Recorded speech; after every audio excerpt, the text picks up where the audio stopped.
So I'm going to get started with today's presentation, and it is entitled The Matrix Trilogy Decoded. What is the Matrix? What are the Matrix movies? The Matrix movies are, yes, science fiction stories, but what they really are allegories. So this term really has to be understood if anyone is not familiar with it. An allegory is a story, poem, or picture that can be interpreted to reveal a hidden or a coded meaning. What we're going to be doing here is decrypting that message. We're going to decode that message and show you what it's really about. What this science fiction trilogy is really about is our world, what's going on in our world. And an allegory typically teaches a moral or a political lesson of some kind.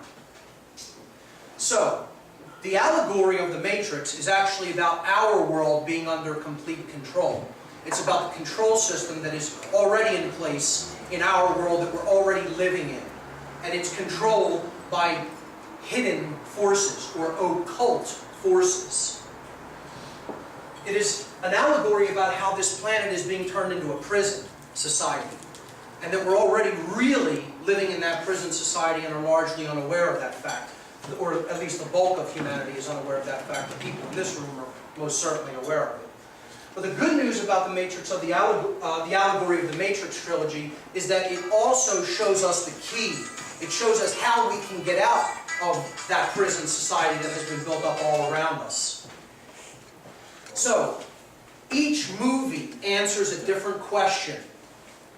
The first movie answers the question, what is the Matrix? When they're talking about, quote-unquote, the Matrix, what is that? What do they mean by that? And that's what the entire first movie gets into.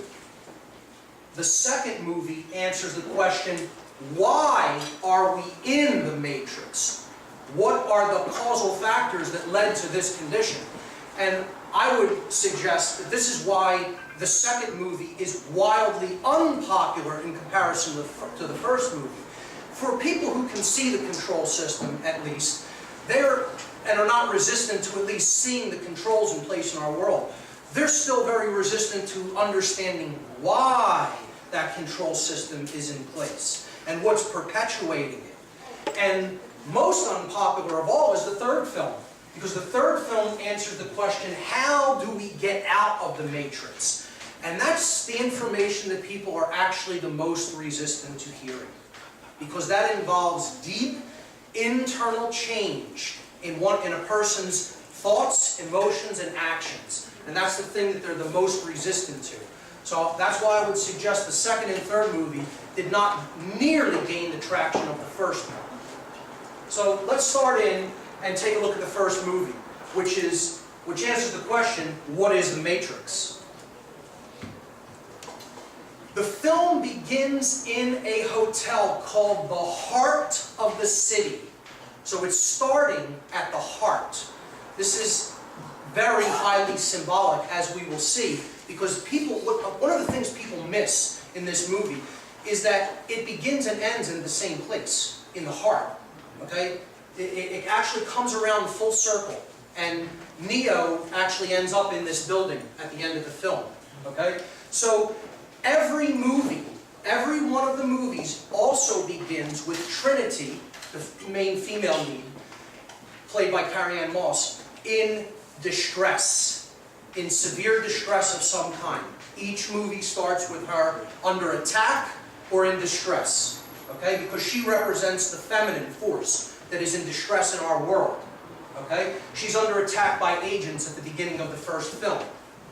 Agents of the state are what these agents in the Matrix represent. They represent people who are doing the bidding of the control system. Okay, the main hero of the film, played by Keanu Reeves, is Thomas Anderson, who is a software engineer. Okay, now the Matrix is all an allegory dealing with software jargon, computer jargon. Okay, software, hardware, internet, things like that. So another thing a lot of people miss is that at the beginning of every film, the first time you ever see the main character, he is asleep. Every film. Okay? And this is suggestive This is suggestive that we are asleep because Thomas Anderson represents the everyman. He is us. Okay? He represents our position as the average human being trapped in the matrix and asleep. Okay? Not having awoken yet. And he receives an encrypted message on his computer that says, "Wake up, Neo." See, that's his hacker name, Neo. We'll get into what that represents, the name. The matrix has you. It owns you. Okay? And follow the white rabbit is the advice he's given. And that's suggestive, of course, Lewis Carroll's Through the Looking Glass, which is also about a reality that is hidden from our view. So, his apartment is room 101. Now, this is a direct reference to 1984, the book by George Orwell. And room 101 in that film represents the place where your deepest fears are contained, that you have to go into. The protagonist of that movie had to go into near the end of the book, the book, 1984 had to go into. And, you know, unfortunately that movie has a very dark ending where The Matrix actually has a quite hopeful ending. But room 101 represents fear, and you see the one eye symbolism as well here, with the character peeking out fearfully through the door. This is a scene where a bunch of other hacker types come to his house to take some code, to take some stolen information from Neo, who he has paid a couple $1,000s for at the beginning of the film. Now, the money stash that he uses is a book. It's a hollowed out book. But this book is actually what inspired the film. Okay? It's a real book. It's by Jean Baudrillard. Okay?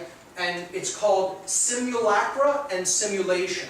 And it is a book about how we are lost in the map and we are not even seeing the territory for what it is. It's a book about how our perceptions are completely misguided and we are misled into a dream world. And we're believing that the symbols and the map are the real world, and we're not even really paying attention to the real world. We're not paying attention to nature at all. Okay? So that's what that book is all about. I suggest people check it out because it is really, along with some other spiritual teaching from different traditions, what the information that underlies the Matrix films. Now, the people who show up to give him the money, one of their girlfriends has this white rabbit on her shoulder. So you see synchronicity, the idea of synchronicity being injected into the film. He was just told, follow the white rabbit, a white rabbit appears. He decides to go along with that, stepping into the stream of synchronicity, and that leads him to a club where he meets Trinity, where Neo, Thomas Anderson, meets Trinity. Now, he never met her before, but he was aware of her reputation. Here's part of the conversation that takes place. Trinity says, I know why you're here, Neo. You're looking for him. I know because I was once looking for the same thing. And when he found me, he told me I wasn't really looking for him. I was looking for an answer. It's the question that drives us mad. It's the question that brought you here. You know the question just as I did. And Neo replies, what is the Matrix? That is the question that we're going to get an answer to. Trinity says, the answer is out there, Neo. It's looking for you, and it will find you if you want it to. So this is suggestive that the desire for truth must be present if we're going to find answers. And the person she's referring to, of course, is Morpheus, who we'll get to in a moment. Well, Morpheus represents the truth teller. He represents the one who is revealing the truth and helping to bring people out of the Matrix. So, the next slide is from Thomas Anderson's place of employment, which is a software company, and his boss, Reinhardt, says to him that he has a problem with authority, because that's what this movie is about. Authority being projected onto us and us believing in it, us accepting the notion that there's such a thing as authority in human form. And he says, I'll read part of the dialogue. He says, you have a problem with authority, Mr. Anderson. You believe that you are special, that somehow the rules don't apply to you. Obviously, you're mistaken. This company is one of the top software companies in the world because every single employee understands that they are part of a whole. So he's emphasizing the concept of collectivism, of giving yourself over to the collective instead of expressing your uniqueness and individuality. And he concludes by saying, thus, if an employee has a problem, the company has a problem. So, agents of the state show up to question Neo, and he doesn't know why they're there. So he's on the phone with Morpheus, and Morpheus says to him, I have been looking for you. I don't know if you're ready to see what I want to show you, suggesting that most people aren't ready. They're resistant. They don't want to see the truth. Okay? He says, but unfortunately, you and I have run out of time. And that's where we're at. We're at the time where it's no longer time to sugarcoat this information. We have to get it out there whether people are ready to hear it or not. So they come for, these agents of the state come for Neo, doesn't know why they want him, and they bring him to a holding center to interrogate him. So they're trying to inject him with fear and, bully him and, basically make him afraid. And one of the strangest scenes in the movie, one of the agents is able to actually make his lips melt together and silence him. And this suggests that what the agents of the state really want is to silence us. They don't want us speaking out. They want us afraid and they want us quiet. Afraid and quiet. And that will be playing into their hands. We have to speak up now more than ever. Also, they bug him. They hold him down and they put an electronic bug in his navel. Okay? And what this is suggested of is they're trying to keep you in fear that they're always listening to you. Oh, I can't post this on Facebook, it's under surveillance. I can't talk about this on the internet, they'll listen to what I'm saying. Well, shed all of that fear.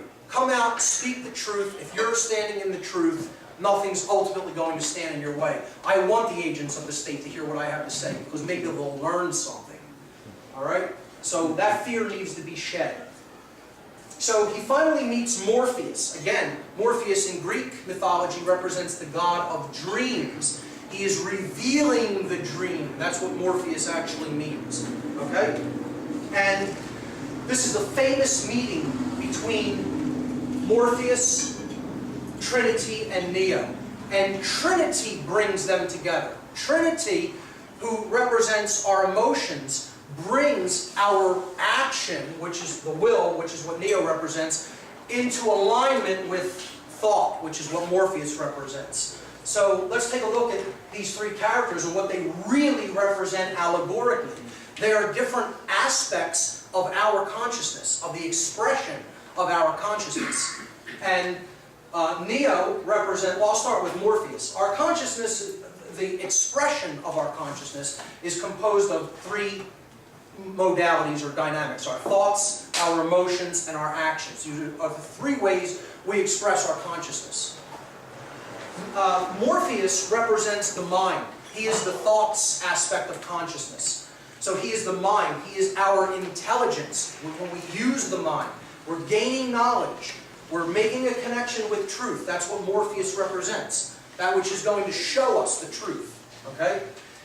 Trinity is the spirit. She is the sacred feminine, the heart, our compassion, love energy. That's what she represents. And again, she acts as the bridge between the two. The heart is the bridge between our mind and our will. The heart is the center. Our actions is represented by Neo. He is the will. He represents courage. He represents the exercise of conscience, doing that which we know to be right. And he represents our desire for freedom, for true freedom. Okay? So he is the will. When they meet, finally, when the thoughts reach out to the actions, to the will, and they finally meet in the Lafayette Hotel, Morpheus presents Neo with a choice, and here's how the dialogue goes. Morpheus says, "You're here because you know something. What you know you can't explain, but you feel it. You felt it your entire life. That there is something wrong with the world. You don't know what it is, but it is there, like a splinter in your mind, driving you mad. It is this feeling that has brought you to me. Do you know what I'm talking about?" And Neo replies, "The Matrix."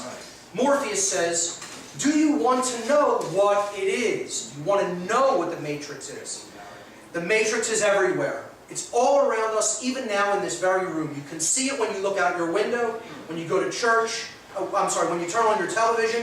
You can feel it when you go to work, when you go to church, when you pay your taxes. It is the world that has been pulled over your eyes to blind you from the truth. And Neo asks, what truth? And Morpheus replies, that you are a slave, Neo. Yes. Like everyone else, you were born into bondage, born into a prison that you can't taste or smell or taste or touch. A prison for your mind.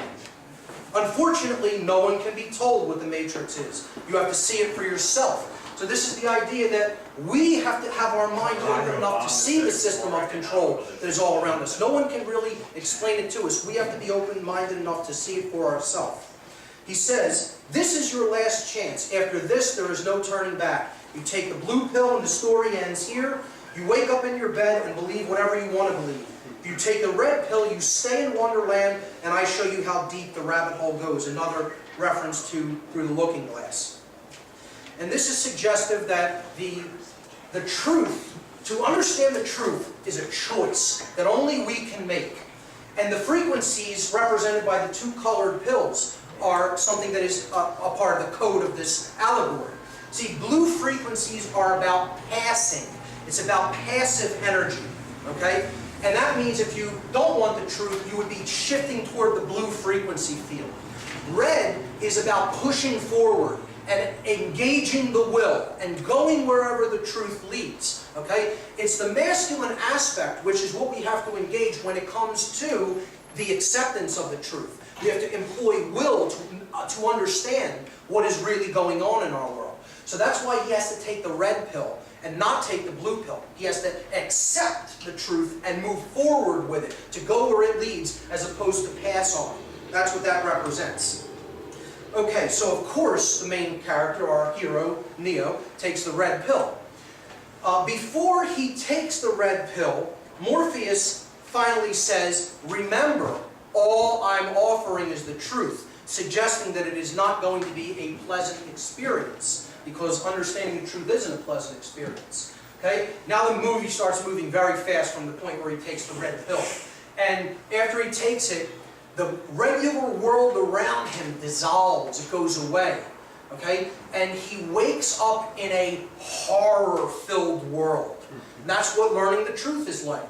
All of your illusions that you previously believed are falling away, and now you're waking up to the horror of our reality, okay? He wakes up in a pod of like gelatinous goo, connected with all kinds of tubes and machines all in his flesh. And this is about that the system has its hooks in us. It has its hooks in every part of us. And we need to shed those hooks. We need to purge ourselves of them.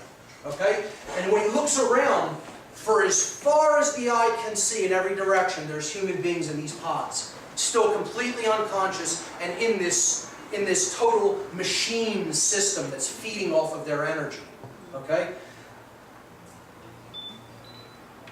When he looks down, it's as far as the eye can see, like a gigantic tower. You can't even see the bottom. You can't even see the top. It seemingly extends forever. And this is the horror of our situation, that we live in a world of people who are still connected to no aspect of reality whatsoever. They still completely engage in, accept and believe the illusion that is projected at them by the mainstream media, the government, religion, etc. People are not in connection with truth. They're in connection with fantasy land.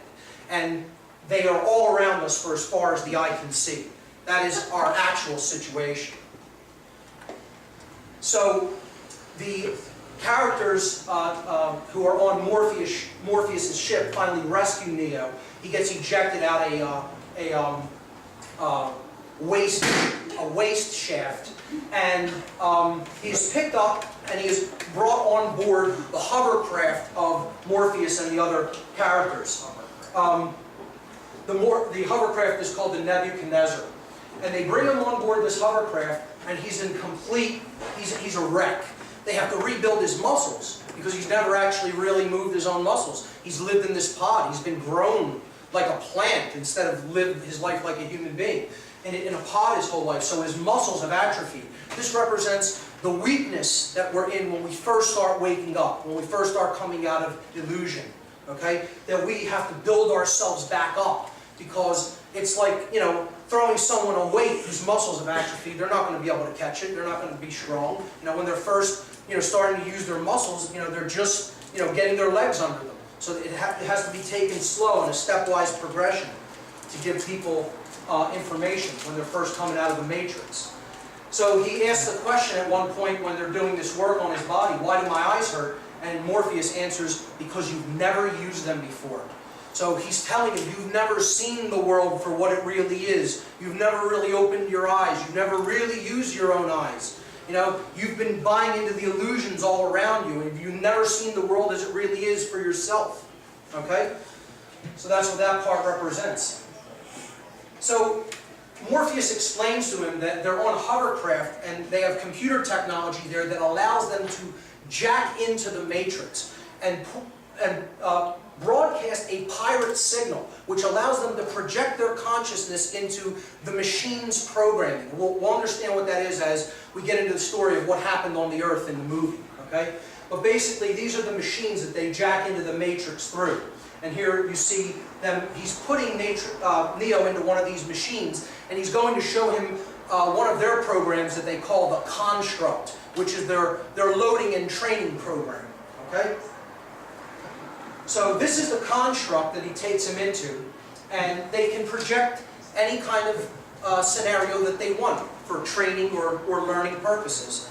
And it's, you know, it makes the mind experience this as if it were real, but they're actually in a computer-generated reality.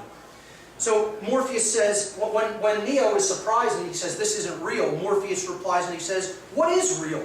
If you're talking about what you can feel, smell, taste, and see, then real is simply electrical signals interpreted by your brain.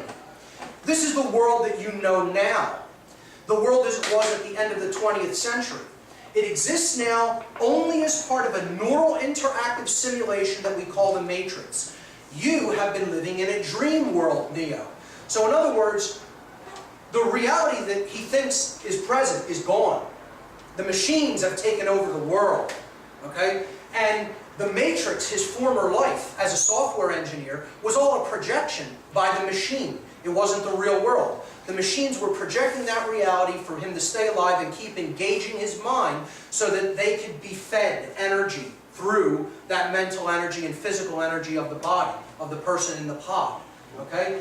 And this is the world as it really is. It's devastated. And this is suggested that our world is devastated.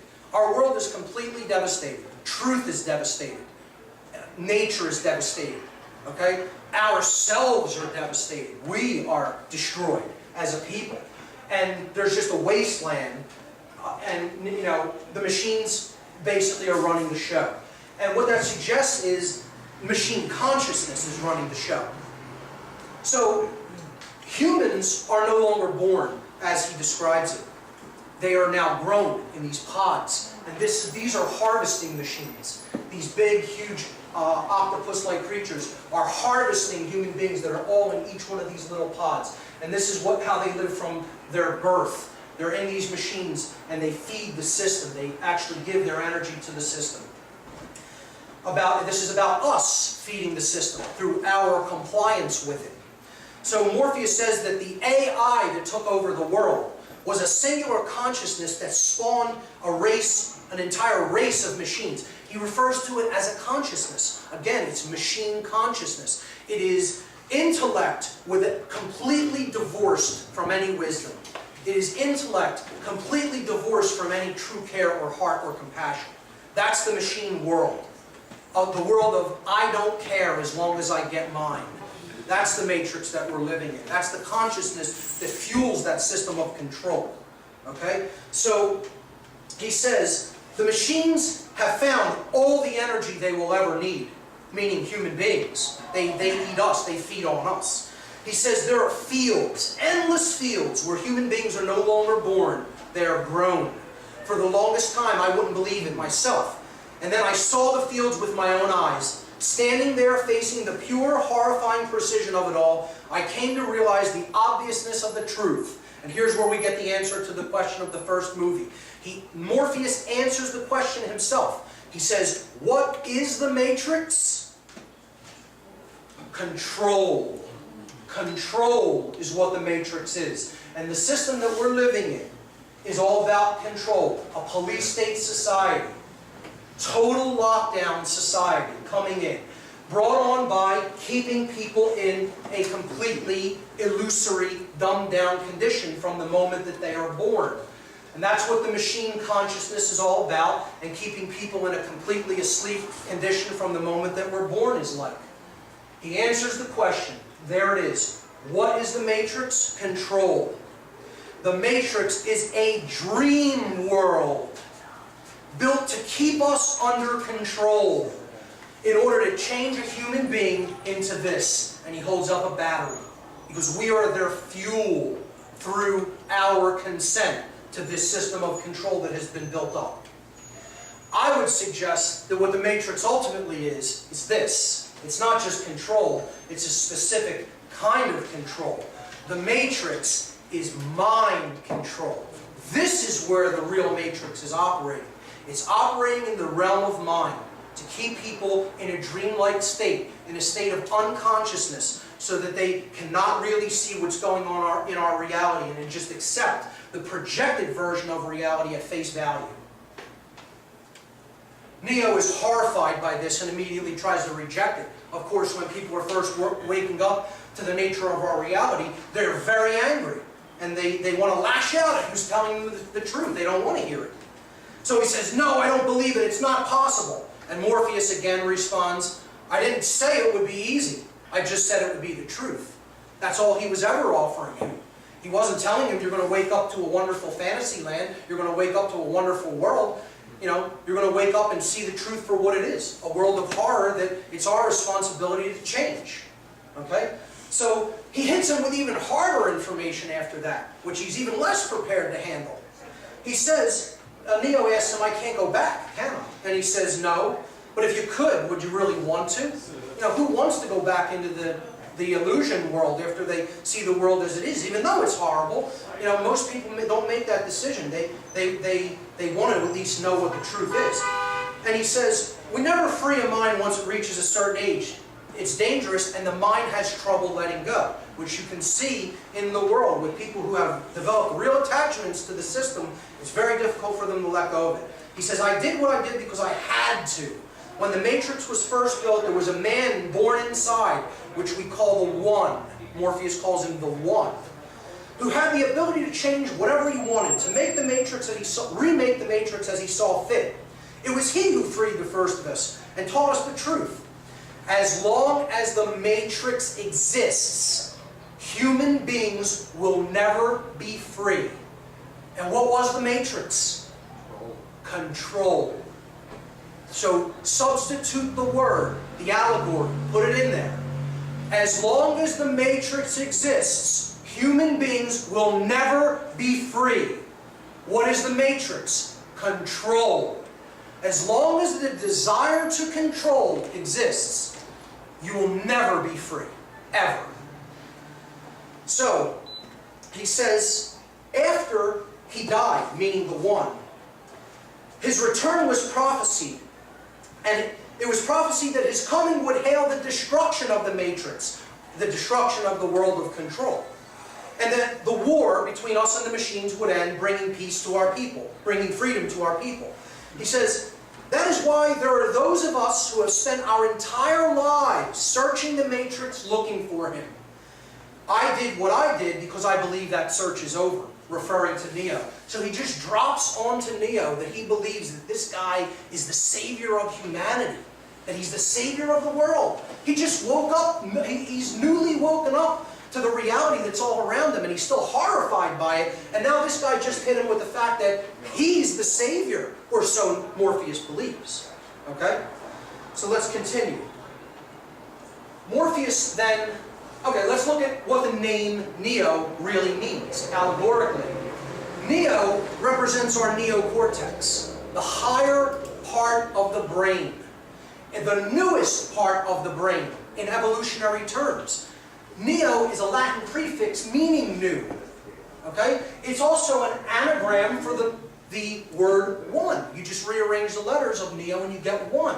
So what Neo actually represents, that is going to be our savior, is balancing the left and right brain hemispheres, okay, and bringing the entire brain complex together as one, ultimately bringing consciousness together as one. That can't be done unless it can be done physiologically. Then we can do it with higher consciousness. But if the brain is in a state of imbalance toward the left hemisphere or the right hemisphere, we're not in higher consciousness. We're in left brain consciousness is pure machine consciousness, and right brain consciousness is pure slave consciousness. Okay? That's just accepting whatever happens to you without doing anything. Total passivity, and this is total, male action drive that has no compassion in it. Only when we bridge these two in conjunction with the heart do we really wake up to our higher selves. Okay, so what Neo represents is this occult or this esoteric concept of the new man, the being that we need to give birth to by working upon ourselves and our consciousness. All right, and bringing our thoughts, our emotions, and our actions into alignment once we have balanced these hemispheres of the brain. It is the enlightened or illuminated man. It's a new being, a new species, so to speak. It's the next stage of human evolutionary development, which happens in consciousness, not physically. It happens here and here. That's where that evolution takes place. So that's what ultimately Neo represents. And again, that is the Savior. That is our Savior. That's what we need to do. That's where we need to go if we're going to really create any lasting positive change in our reality. This is the famous fight scene. Morpheus takes Neo into their training construct and begins to train him, okay, to try to free his mind. All right? And again, this scene is where I got the phrase "free your mind" from. The conference is named directly after this movie from this scene in The Matrix. Okay? So he says, he's fighting, Neo is fighting Morpheus, and he cannot beat him. He's given all the programs for jujitsu and other forms of kung fu, and he knows all the forms and the techniques, but he still can't beat Morpheus, who is older and seemingly weaker body-wise. He's in better shape as a physical specimen. Neo is, but he can't beat him. And he's like, why do you think you can't beat me?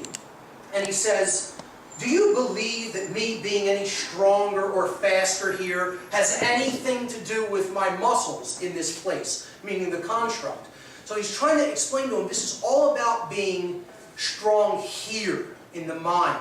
That's where, when we start to take action in this realm, that our strength has to reside. And he says, I am trying to free your mind, Neo, but I can only show you the door. You are the one that has to walk through it. So, you could lead a horse to water, but you can't make him drink. You could show someone the truth, but you can't make them accept it. That's what he's saying. He's saying you have to let it all go. Fear has to be let go. Doubt has to be let go. Disbelief. Free your mind. He says, you're the one who has to walk through the door, suggesting that ultimately only the person themselves creates transformation. Transformation is created within, and it's done according to our accepting the truth and then putting it into practice in our lives. So you're the one who has to do it. He shows him another training program, which they call the JUMP program. And this is about having faith in yourself. All right? He starts him on this building, and he's telling him you need to jump to that other building across an entire city street. And this is obviously impossible in the, quote, real world, but he's trying to train his mind out of its weakness and build up confidence and build up belief in oneself. So Morpheus makes the jump because he's already at that level of consciousness, and he asks him to follow. And of course, Neo isn't at that level of awareness yet, and so he plummets into the street.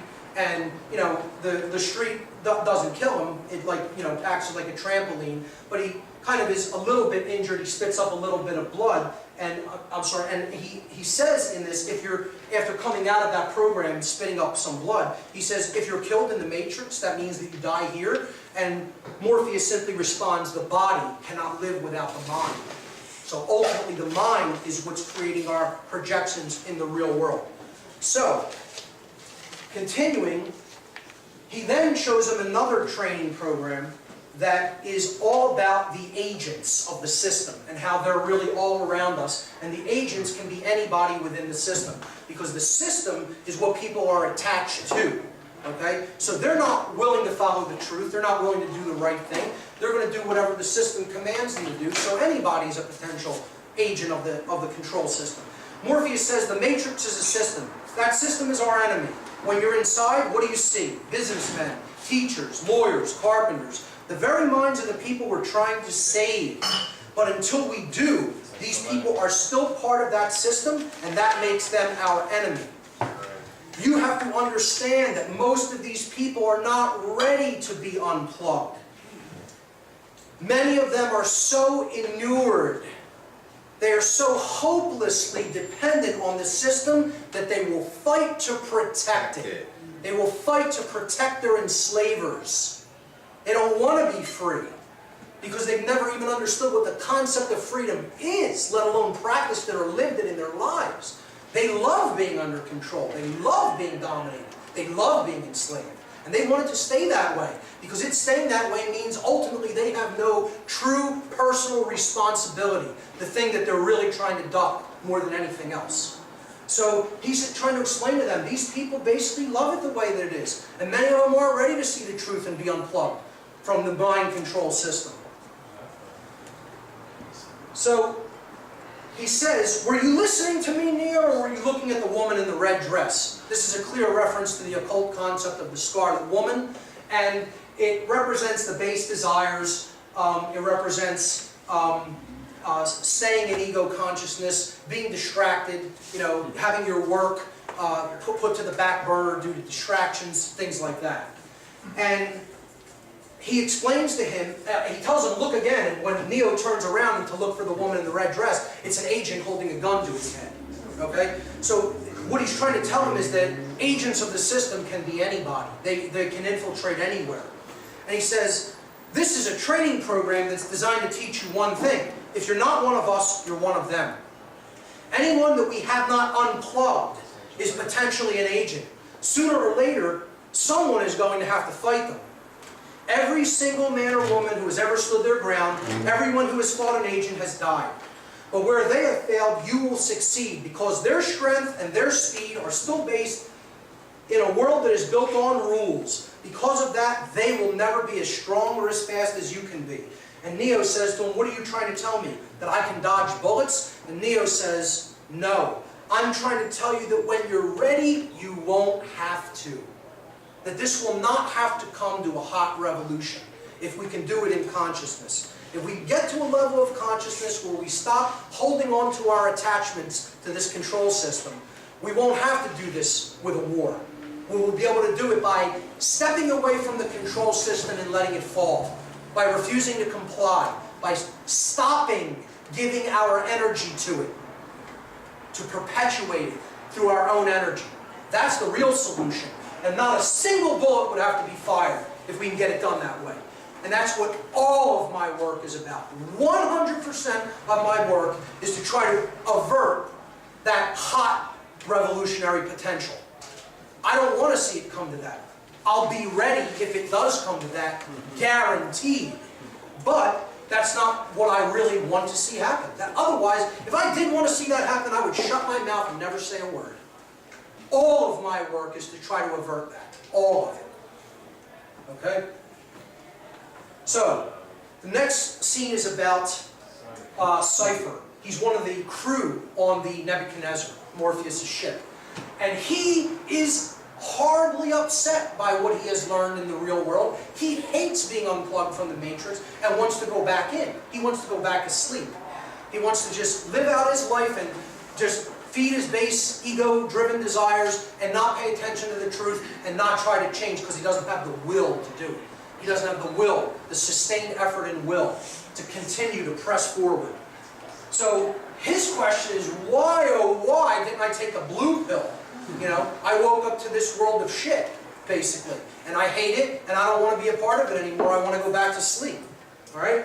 So his concept is ignorance is bliss, and he makes a deal with the machines that if he gives up Morpheus, if he betrays Morpheus and gives him up to the machines so they can get the codes that they need to attack the last human city of Zion, which we'll talk about later, that his body will then be actually physically reinserted into the Matrix, will be found in the real world and physically reinserted into the Matrix, and he's doing this for a deal that he'll be made someone important and rich, like an actor. We'll take questions afterward.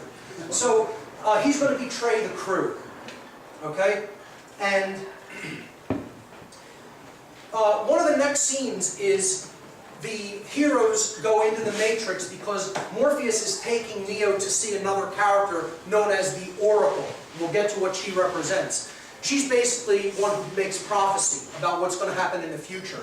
And in the waiting room to see the Oracle character, he encounters this little boy who we don't know his name. He's just referred to as the boy with the spoon, or Spoon Boy. Okay? And he's bending these spoons with his mind into knots in the Matrix. Because he's woken up. He knows this isn't real. It's a computer projected reality. And he could just, it's mind over matter. It's the will over the physical world. Okay? Reshaping it as he sees fit. And he's trying to teach Neo to do it. And Neo's having a problem with it. And he says, do not, the Spoon Boy says to Neo, do not try to bend the spoon. That's impossible. Instead, only try to realize the truth. And Neo says, what truth? And the Spoon Boy replies, that there is no spoon. Meaning, you know that this is in the Matrix. It's in the world of illusion. Exercise your will over it and change it. Okay?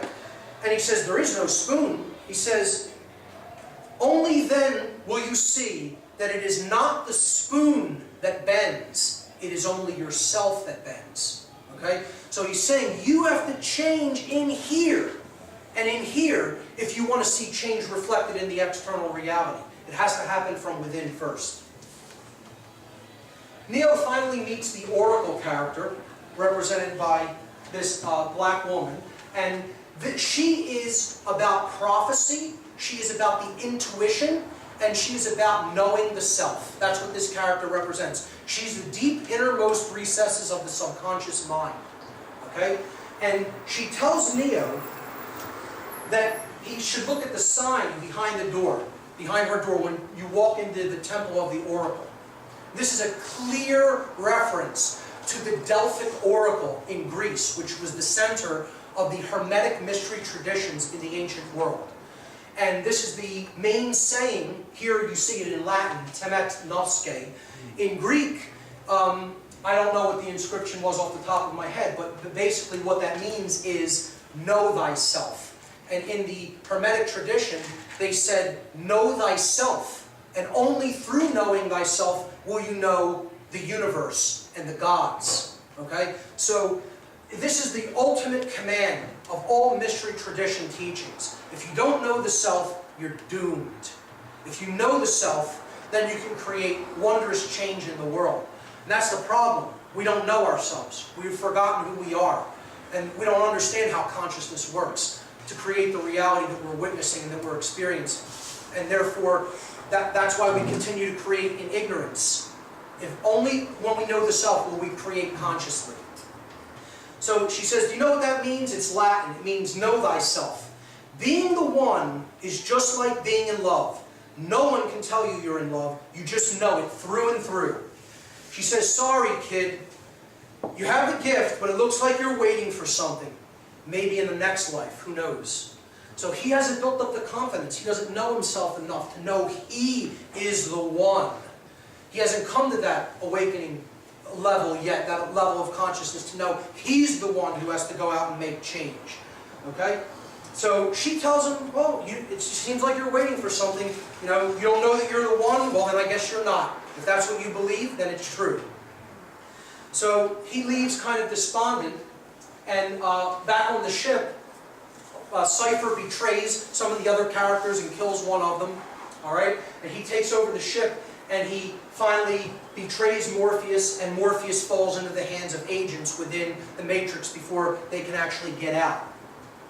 So here you see Morpheus being tortured and questioned by some of the agents.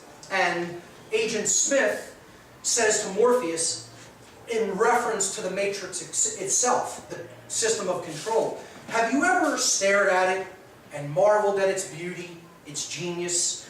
Billions and billions of people just living out their lives, completely oblivious. Talking about the control system we're living in. He says, did you know that the first Matrix was designed to be a perfect human world? Where none suffered, where everyone would be happy. It was a complete disaster. No one would accept the program. And that's because as a species, human beings define their reality through misery and suffering. This is Smith's dark, poisoned worldview of humanity, of how he sees humanity. And this is part of our poisoned worldview. Why we're still stuck in the Matrix is this is a lot of people's poisoned worldview. He says the perfect world was actually a dream that your primitive cerebrum kept trying to wake up from. You couldn't just accept that things were okay and that, nature was just, ruling the day and you were going along in harmony with it. You weren't trying to fight against it. You weren't trying to fight against the laws of creation. You weren't trying to fight against, your true nature. You were just going along with it. That would have been a perfect world, but you couldn't do that. Your mind kept trying to wake up from it. It wanted something else. It wanted something more. Until it finally would only accept this prison reality, that desire to control. He says that's why the Matrix was redesigned to this, meaning, the modern world, the system of control. So he says, when I tried to classify your species, I realized that you're not actually mammals. Every mammal on this planet instinctively develops a natural equilibrium with the surrounding environment, but humans do not. You move to an area, multiply and multiply, until every natural resource is consumed.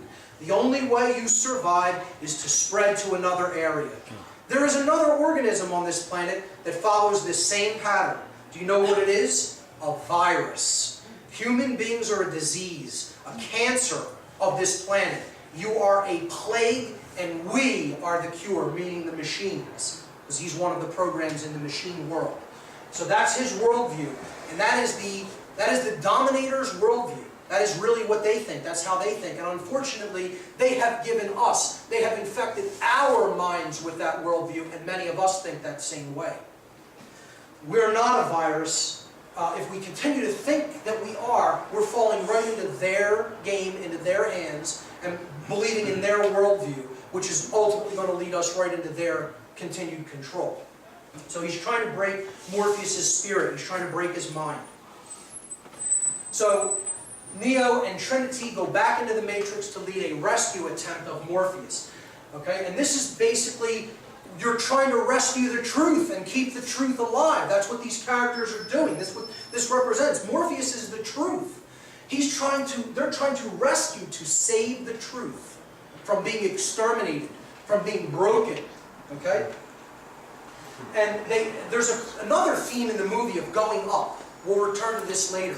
Going up to a higher level is the solution. They have to take an elevator shaft and they have to take it via an act of faith, via a cable. They have to cut the elevator away from the cable and ride the cable all the way up to the top floor. This is an act of faith that the truth will lead you where you need to go, up to a higher level of awareness. Finally, they rescue Morpheus with a helicopter and a Gatling gun. And the last effort to save Morpheus is a leap. It's a leap of faith. It's using all of the will and suspending yourself, okay?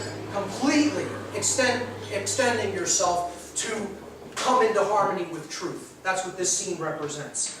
After they save him, Morpheus says, I knew you could do it. I believed in you. He says, sooner or later, you're going to have to realize, just as I realized, that there is a difference between knowing the path and walking the path. That's a powerful, that's a Buddhist philosophy. That there's the path and knowing it. And that's intellectually and, in an intelligence perspective, understanding what is real and understanding what is right. But then there's a big difference because then you have to engage that in the physical reality by using your will to put that knowledge into action. And that's what real wisdom is. And that's what Morpheus is saying to Neo after that scene. There's a difference between knowing the path and walking the path. After this, Neo finally starts to get some courage and resolve. And he's starting to build up confidence in himself. And he's the first person who will not run. He will face the control system head on and take on the agents of the state in the form of Smith. Trinity is looking at this from outside of the Matrix, horrified, saying, "My God, what is he doing?" And Morpheus' response is, he's beginning to believe. He's beginning to believe.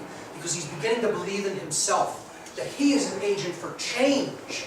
And he is representing and fighting for and championing the truth. And he's willing to defend that truth against the control system. Okay? So, he is shot in the same room where the movie begins. People miss this part here. Okay? It's the heart of the city hotel. Watch it again, you'll see it.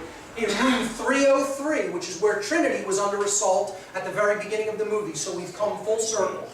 Now, that number is very significant in Masonic terms, because 33 is the level or the degree of illuminated masonry.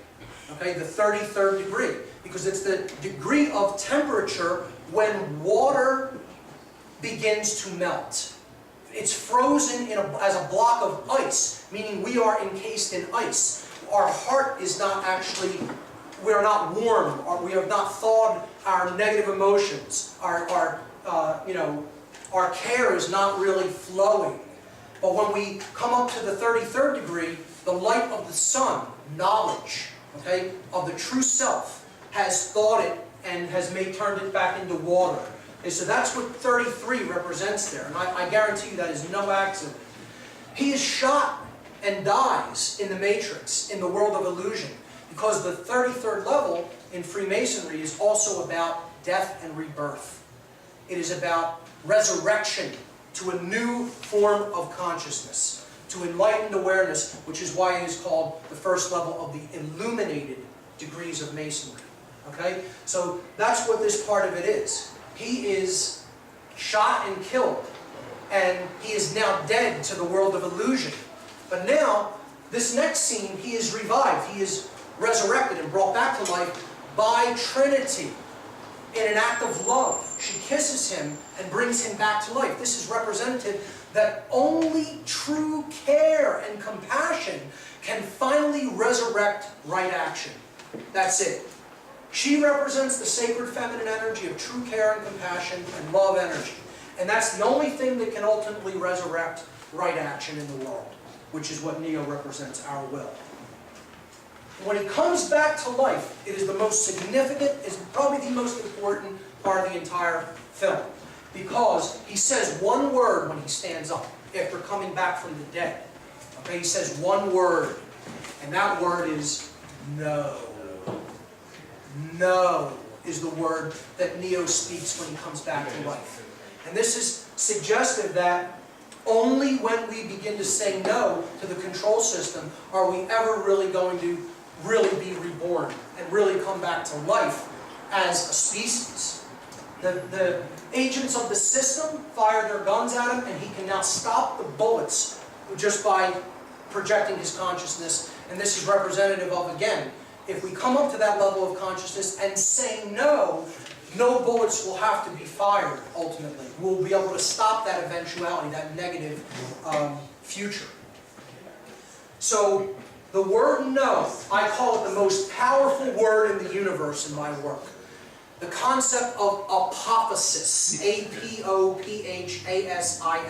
Apophasis means to say no. It means to not speak, or to not acknowledge or give energy into the system. It is withdrawal. Withdrawal from what is wrong.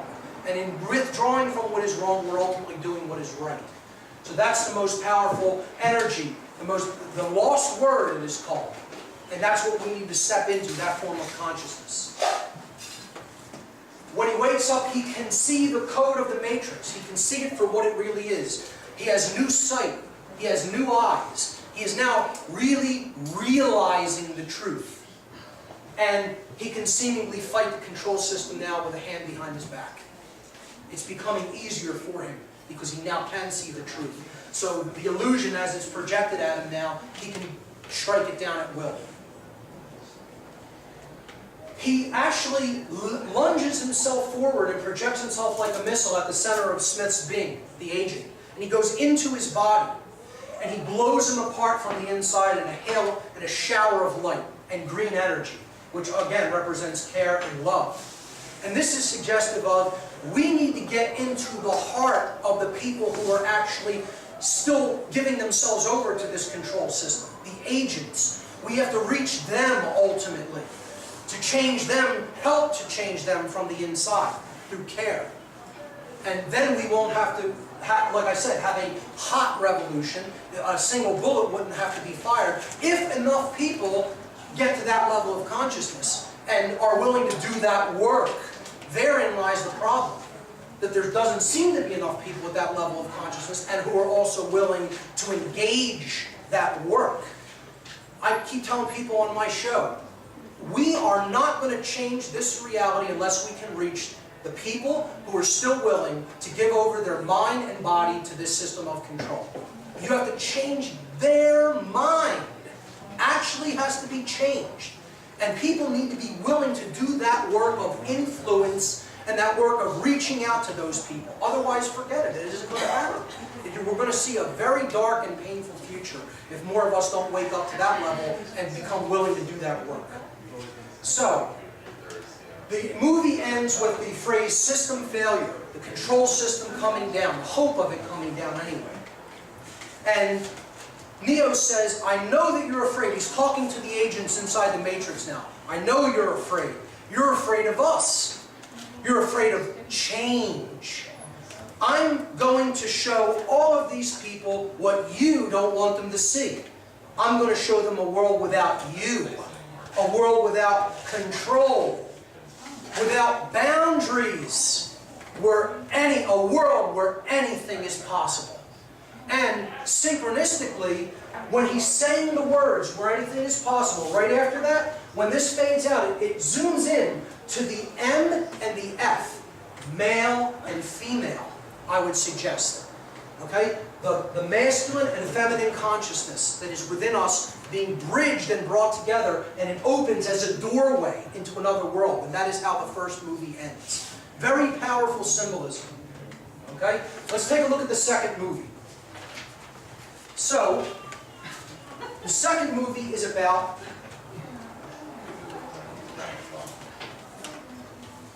why are we in the Matrix? And this movie gets into much deeper philosophical frameworks than even the first one. I would suggest this is also why it's very unpopular. People are resistant, even if they're awake to the control system, to understanding why we're in the current human condition. So, let's jump in.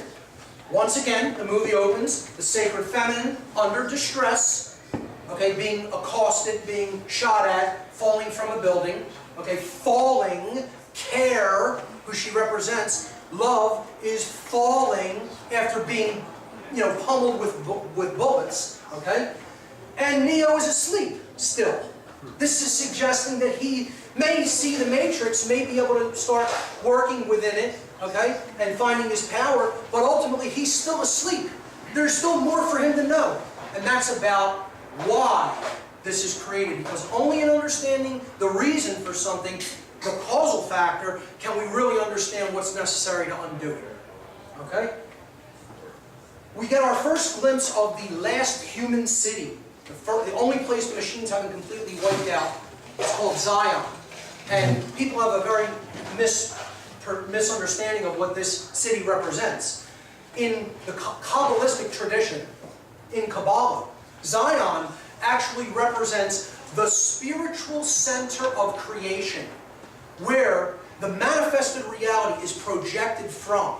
Okay? So spirit, okay, and care, and our thoughts. These are the things that are actually the projector. And then the projection is the physical manifested reality. Well, Zion is the center of the spirit in the Kabbalistic tradition. All right? And it also represents a positive hope for a better future world. That's what Zion represents in esoteric traditions. So that's what this represents. More overtly, all it represents is the underground. People who are still in the underground. They're not the mainstream because the city is deep underground, it's described, down near the core of the earth. Well, there's a core of people who know the truth, and they're basically still deep underground. You know, internet radio, fanzines and magazines, and, you know, things, you know, meetings like this and conferences like we're having. It's not mainstream, it's still very underground. We're trying to bring it up to the surface. Okay, but it's still deep in the underground world. And that's what Zion represents. There's a big conflict between Morpheus and Commander Locke, a subplot theme that runs throughout this movie. And this is the tension between one who has faith in what is achievable and possible, and someone who is still really trapped in 5 sense only thinking. Okay, Morpheus, you know, has faith in higher consciousness, that it's really the ultimate solution, and Locke is still all about just, you know, physical things to do in this world. I call it, he's the rearranging furniture on the Titanic guy, whereas Morpheus really knows what's necessary to create the real change. So Locke says, I don't care about oracles or prophecies or messiahs. I care about one thing, stopping that army from destroying this city, meaning the machine army who's coming to attack Zion. And he says, and to do that, I need soldiers to obey my orders. So he's still in the controlled consciousness from the Matrix. Not much has changed with him. You know, he's all about, well, there's linear physical things that need to be done, and I need people to obey. You know, and that's not the consciousness that's going to get us out of this mess. Morpheus says, with all due respect, Commander, there's only one way to save this city, Neo. And what he's referring to is that unity consciousness that we have to get to. So let's move forward. Morpheus gives a phenomenal speech in this that's very inspiring. He says, the machines have gathered an army. And as I speak, that army is drawing nearer to our home. He's telling this to the people of Zion. We have a difficult time ahead of us. But if we are to be prepared for it, we must first shed our fear of it.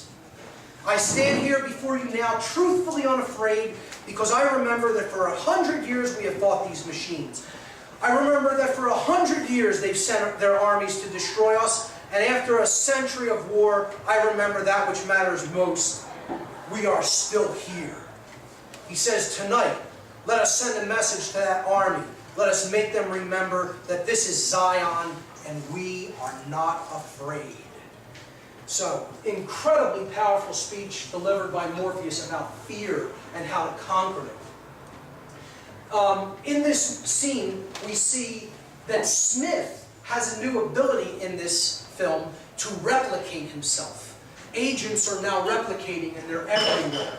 Okay? So he puts his hand into the heart and turns it black. Okay? Highly symbolic. He's destroying people's care. He's eating their heart. And then he turns him into one of them, an agent for the system of control. Okay? So he takes over one of the people who is one of the crew members on another ship, Bane, his name is. Now, Bane is symbolic. Bane means poison in Latin. Okay? So that's how we are poisoned. We become poisoned through the heart. Actually, if you really want to get technical, what Bane means in Latin is not just poison. It means an agent of death. So highly symbolic. And again, poison was the main agent of death used, so it became synonymous with poison. You know, so Bane is actually an agent that leads to death. Okay? So we see him taking over people through the heart, and that's, you know, ultimately bringing them toward death, because that's what he represents. Smith represents death, as we'll see in a moment. This movie is all about conversations that deal with purpose. Purpose. Okay? He says, This is a scene where Neo is talking to one of the counselors of Zion. And they go out into the engineering section, and he's having a conversation with him about all the machines that run the city. He said, Counselor Heyman is his name. He says, I think about all those people still plugged into the matrix. And when I look at these machines, I can't help thinking that in a way we're plugged into them. He's talking about technology in general. And Neo answers, but we control these machines.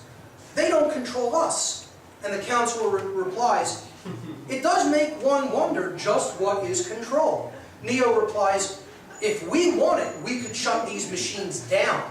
And the counselor says, that's it. That's control, isn't it? If we wanted, we could smash them to bits. Although if we did, we'd have to consider what would happen to our lights, our heat, our air. There's so much in this world I don't understand. See that machine? It has something to do with recycling our water supply. I have absolutely no idea how it works, but I do understand the reason for it to work. So here purpose is brought up. There's a reason for things. Now, I would suggest this is also about technology and how it's a dual-edged sword. It can be used to help mankind, and it can be used as an agency for control. It's about how will we use it. Will we use it truly for our benefit and our uplift, or are we going to use it to bring in greater and greater modes of control? And that's the conversation that's taking place here. The councilman finally says, I have absolutely no idea how you, Neo, do some of the things that you're able to do, but I believe there's a reason for that as well. Again, purpose being brought up. Why, in other words. I only hope we will understand that reason before it's too late. So what he's suggesting here is we have to really understand what is driving your level of will so that we can help other people to achieve that level of consciousness and put their knowledge into action, to get over their fear and actually do the work that is required. If we can understand what helps bring somebody into that full potentiality of their power, then maybe we'll have a shot. So, very powerful scene actually. Okay. Seraph, this character here, is the protector of the oracle, and he is representative of the seraphim, an angel, a group of angels, angelic intelligences. His name is short for seraphim. He takes Neo into the matrix to see the oracle, and the conversation between Neo and the oracle in this movie is also all about purpose. It is all about the why of things. Okay? The oracle says to Neo, we can never see past the choices that we do not understand. You didn't come here to make the choice. You've already made it. You're here to try to understand why you made it. In other words, she's telling him, you have to get to the why of your decisions. You have to understand the primary motivating factors of behavior. If you can't do that, you're done. He says, what if I can't do that? What happens if I fail? And she says, then Zion will fall, meaning humanity will be doomed. We can't understand what drives our behavior, our primary drives and motivations, the causal factors that lead us to make the choices that we do. We're doomed as a species. Very, very powerful, a crux of the philosophy in this movie. Okay? So, the oracle then says to Neo, the second part of this conversation is about what he has to do. And she says, the machine mainframe is where you must go, where the path of the one ends. You can save Zion if you reach the source, but to do that you will need the key maker. We're going to talk about what he represents in a moment. He disappeared some time ago, and he's being held prisoner by a very dangerous program, one of the oldest programs. He is called the Merovingian, who we're going to really get into and talking about. The Merovingian will not let the keymaker go willingly. What does he want, Neo asks, and the oracle says, what do all men with power want? More power. Okay? Let's move on. Neo finally encounters Smith in this movie after the Matrix leaves, and they have the big fight scene, the CGI fight scene, where he's fighting thousands of Smith agents. Smith has now become a virus, an agency of death that is replicating himself throughout our world. That's what this represents. And Neo is the one who has to try to stop it. Again, higher consciousness stopping the spreading of the destruction of the heart, energy, the destruction of care. Alright, so after that fight scene, they go back into the Matrix to try to get the Keymaker out from the control of the Merovingian. So the three characters, Morpheus, Neo, and Trinity, go into the stronghold of the Merovingian. Now the Merovingian, the name is suggestive. It's about the Merovingian bloodline, one of the high connected bloodlines to the highest levels of the control system. This is an occult family that dates back into the ancient world, and there's a lot that we could go into on that, but you could research the Merovingian bloodline for yourself. Basically, who this character represents is the super, quote, elite that is controlling this world and reaping the benefits of the control system, okay? And he doesn't want to give up his power, he just wants more and more power. I would suggest that he is representative of the dark occultists who understand the human psyche, how it works, and are completely manipulating it for their ends. So he's representative of the class of sorcerers who are really controlling the minds of the people of this world, and therefore getting them to do their bidding. This scene is the most powerful scene in the whole movie. In the whole trilogy, I should say. Not just this individual movie. It's the most important scene in the whole trilogy. Because it gets to the crux of why are we in this position. So, it starts with Morpheus saying to the Merovingian, you know why we are here. And the Merovingian says, I'm a trafficker of information. I know everything I can. Of course I know why you're here. The question is, do you know why you are here? And that question is a big question. Meaning, do you know why you've come to this place in the world? Do you know why? It's not about why are you in this building talking to me. Do you know why humanity has arrived at the condition that it has arrived at? That's the big question. Do you know what those causal factors are about? Because if you don't, good luck undoing it. Good luck making a better world. It's never going to happen unless you know what got you to where you're at first. So he says, the Merovingian says, do you know why you're here? Morpheus replies, we're looking for the Keymaker. The Merovingian replies, oh yes, it's true, the Keymaker, of course. But that's not a reason. This is not a why. The Keymaker is, his very nature is a means. It's not an end. And so to look for him is to be looking for a means to do what? What he's telling him here is, you're looking for the way out of your mess, but you don't want to understand why that mess is present to begin with. And without that knowledge in hand, you're never going to get out of the mess. You have to know why the mess was created in the first place. What got you to that condition? So Neo says, you know the answer to that question. And the Merovingian says, but do you? You think you do, but you do not. You're here because you were sent here. Referring to the oracle. She sent him here. He doesn't know what the Keymaker is, what he represents. You were told to come here and then you obeyed. And that's the way of all things. Right? He says, you see, there's really only one constant. There's only one universal. There's one universal law, ultimately. There's only one ultimate truth. The only real truth. Causality. Action, reaction. Cause and effect. Morpheus replies to that saying, everything begins with choice. And the Merovingian replies, wrong. Choice is an illusion created between those with power and those without. That is the nature of the universe. Causality. There is no escape from it. Our only hope, our only peace is to understand it. To understand the why. Why is the only real source of power. Without it, you are powerless. Why is the only real source of power. Without it, you are powerless.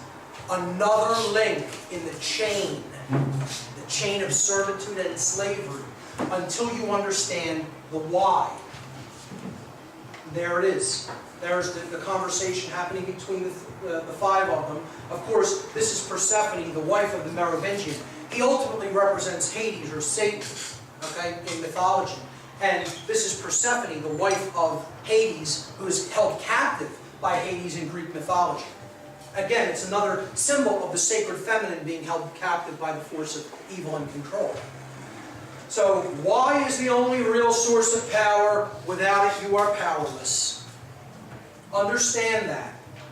Persephone, again, represents the sacred feminine being held captive, again, by dark forces. She ultimately betrays the Merovingian and helps the heroes get to the Keymaker in the dungeon he's being held in. Okay, so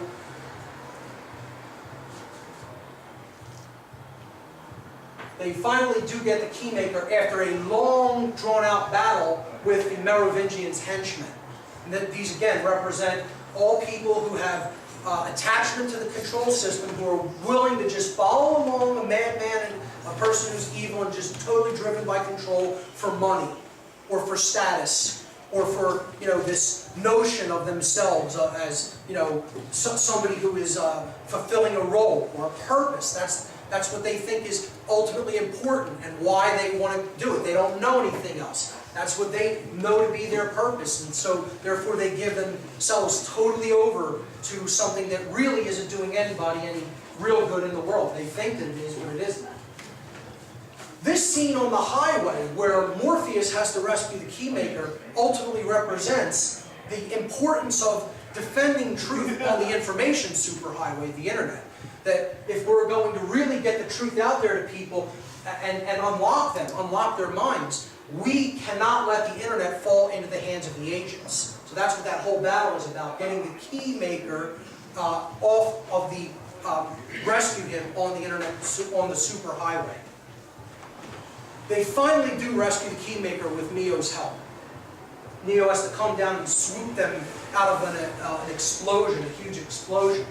So again, that represents he's rescuing the truth and the key to unlock people's minds, who the Keymaker represents. The Keymaker represents the unlocking of the deepest subconscious desires, getting into the subconscious mind and really deeply penetrating, exploring, and understanding our motivations and hidden desires. That's what the Keymaker is.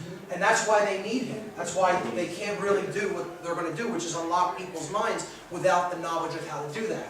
Okay, so he formulates a plan with three captains of three ships to go into the Matrix, disarm the defense system, and get Neo into a hidden part of the Matrix, a back door, so to speak, so he can get to the source and do what he needs to do. Okay, Smith is, of course, replicating here. You see him trying to take over Morpheus in one of the backdoor corridors while Neo is fighting him off. Finally, Trinity decides to help after one of the ship captains fails in their mission to disarm part of the defense system.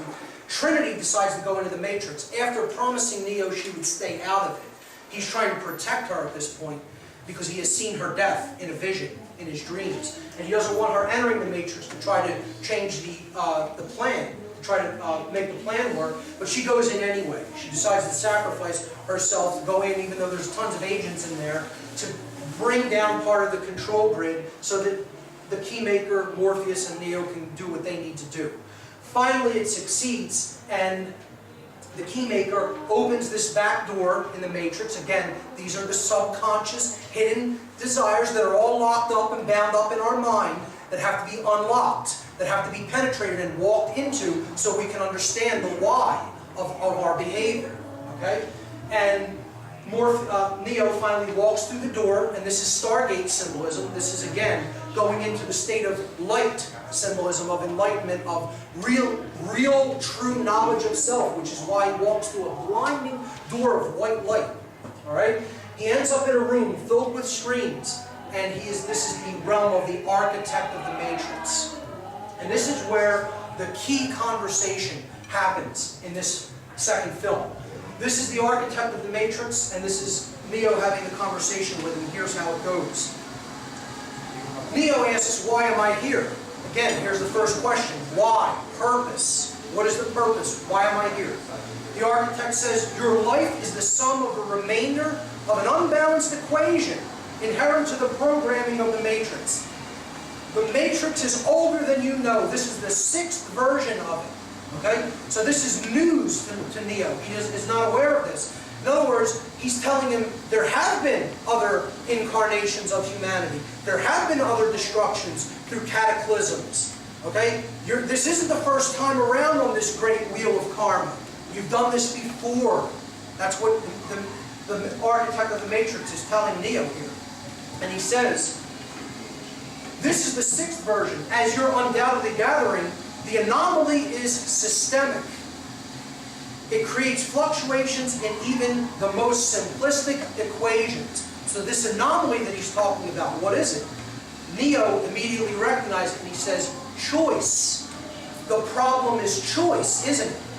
And the architect replies, the first matrix I designed was quite naturally perfect.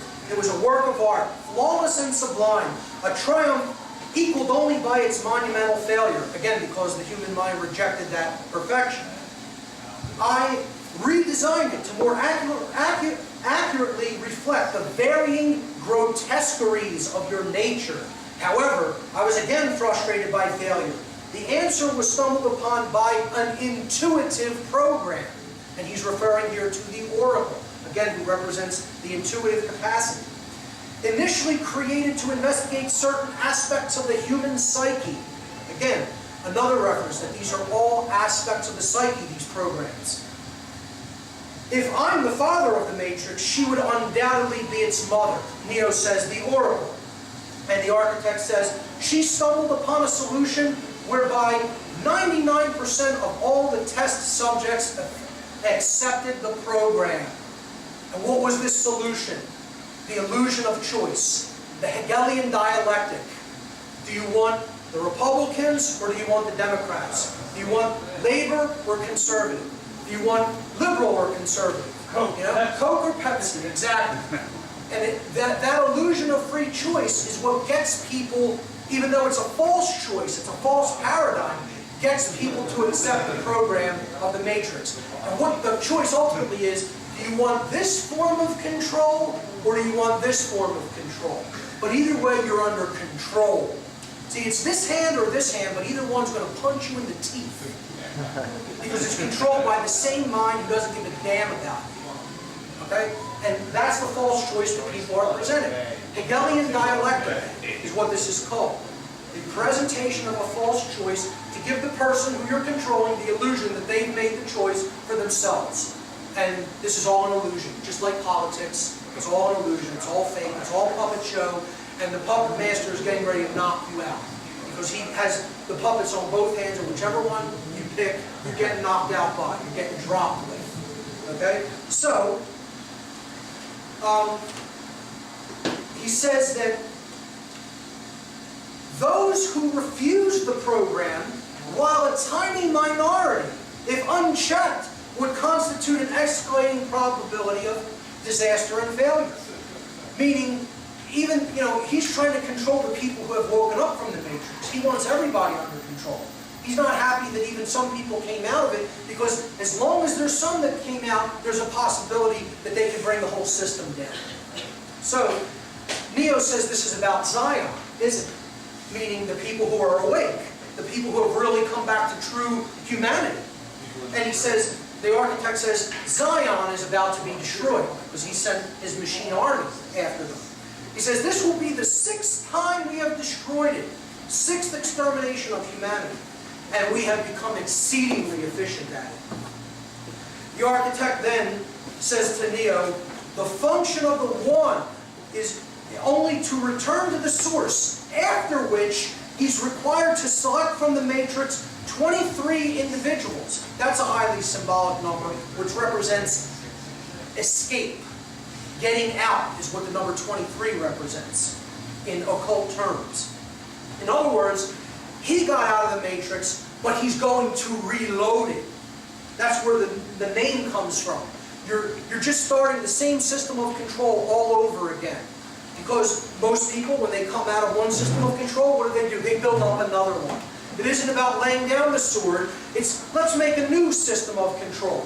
And we'll be the new kings. We'll be the new rulers in this one. And we'll just do it all over again. It's not, what he's trying to say is, you're going to, we'll get you to a point of revolution, and then you'll just reload the matrix by bringing in another form of government. And that was the failure during our first revolution, where what should have been realized is that the problem is the belief in authority is the human problem. That's the problem of the human condition. And that's what needs to be abandoned, is that there is any people who are our authorities. Truth is our authority and nothing else. And we need to make that the goal of what we are going to actually give our energy to, truth, instead of belief in authority and other systems of control. So, he says, he's telling Neo, the whole program about the one, this prophecy is, it's all bunk. All the one is supposed to do is restart the matrix. You usher in a revolution, we kill all the people in Zion, you take some people out of the matrix, and we start it all over again. Go around the wheel of karma all over again in a big revolution. Okay? The turning of the wheel of karma. He says, failure to comply with this process will result in a cataclysmic system crash, killing everyone that's connected to the matrix. All those vast human beings in those power plants. Okay? Coupled with the extermination of Zion, this will result in the extinction of the entire human race. So he's telling Neo, you're in control of whether the whole human race dies at this point. The fate of humanity is in your hands. He tells him that there's a door on the left, which if he goes through, goes to the source, and he rebuilds the matrix, he reloads the matrix. If he goes through the door to the right or to his left, then he goes back into the matrix to rescue Trinity, who he's now become aware is in the matrix. So he says, you won't let the total system crash happen. You can't. You need human beings to survive. And the architect says, there's levels of survival that we are prepared to accept. However, the relevant issue here is whether or not you are ready to accept the responsibility of the death of every human being in your world. And the architect makes him aware that Trinity has entered the matrix to save Neo's life at the cost of her own. She was ready to sacrifice herself to save him. He says, this brings us to the moment of truth. The architect is speaking here. He says there's two doors. One to the right that leads back to the source and the salvation of Zion. The door to your left leads back to the matrix, to Trinity, and to the end of your species. So you have to make that choice. He says, when Neo starts walking determinedly over to the door that leads back to Trinity, to save his love, to save care, to save compassion in the heart, the architect says, hope is the quintessential human delusion. Simultaneously the source of your greatest strength and your greatest weakness. He doesn't want Neo to make that choice because he wants the control system to continue. Ultimately, the only way that the matrix can be brought down is if we rescue care. And that's what this scene represents. Neo makes the right choice. He takes the correct door and he goes back to rescue Trinity, which ultimately represents the heart. Because unless we can resurrect the heart, there's no way out of this system of control. That is basically the second movie. I don't know if I had a slide after that. Yes. Okay, so some action takes place after that. This agent shoots Trinity through the heart. Okay, this is representative that the agents are ultimately killing care. The agents of the system of control in our world are ultimately the ones who are annihilating care in the world. He shoots Trinity right through the middle of the heart. But of course, Neo comes and rescues her before she falls to the street. And he inserts his hand into her heart in the matrix and actually pumps her heart to bring her back to life. And this is representative of we have to actually bring care back to life in our world if we're going to stand a chance. We have to resurrect care by bringing the heart, getting the heart beating again. And notice that that's all, it's done in green energy. Again, you see green being the main theme, the main color here, because green is the color, the frequency of balance. It's actually in between, in the visible spectrum, between the reds and the blues, or the masculine and feminine frequencies. It is the coming together, the sacred marriage of those two modes of consciousness, and that's what care energy is really all about. The middle, the center of the visible spectrum of light, green energy, is care energy, is love energy. Okay? So, on board the Nebuchadnezzar, after Neo comes back out of the Matrix, after rescuing Trinity, he tells Morpheus that the whole thing about the One, the whole prophecy of the One by the Oracle was just another one of the systems of control of the Matrix. And it was all about reloading the Matrix and starting it all up over again. So Morpheus is like devastated, because this is his whole religion. This is his entire belief system. You know, and he's now having to realize, wow, that was all just part of the illusion. I look at that as all the beliefs that are fed to us through religion and the New Age movement about externalizing the Savior is all part of the system of control, because it gets you to stand down and you don't really take right action. You are looking at like, that's all in someone else's hands. We don't have to do nothing. You know, it's not about good works, it's about belief. Well, that's bunk. It's all about good works. It's all about actually making a change in the real world through an act of your will. And that's what love is all about. And that's what higher consciousness, including Christ consciousness, is all about. The machines finally sent a kamikaze mission to the Nebuchadnezzar to blow up the ship. And they succeed. The heroes just get off board before the Nebuchadnezzar is annihilated by a bomb. One of the machines becomes a bomb. One of the machines turns itself into a bomb, destroys the ship. That leaves them temporarily stranded, but as more machines are coming for them to physically destroy their bodies, Neo now holds up his hand in the real world and stops the machines, short-circuits them, and annihilates them. Now, we're not in the Matrix now, we're in the real world. So he's now has real power in the real world. This is because he has awoken to the true nature of his self, resurrected his care, understands part of the reason why we're in this situation, and now he's in a power to really affect change in the real world. Not just the machine world, not just the Matrix, the world of illusion. He's really making change happen around him, physically now. Okay? That's what that represents. Another ship comes along to rescue them called the Hammer.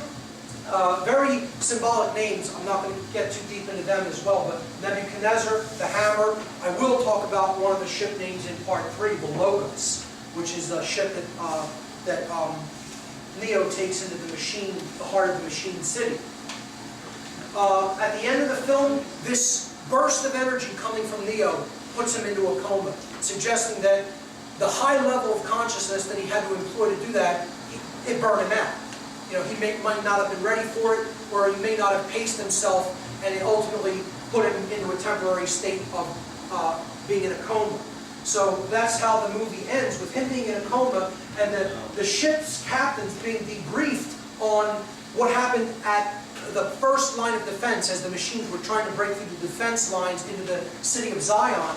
They find that someone blew an electromagnetic pulse weapon, which is the humans' weapons against the machines, and did it prematurely, knocking out all the ships, and then the machines were able to swarm in and just annihilate the first line of defense of the city.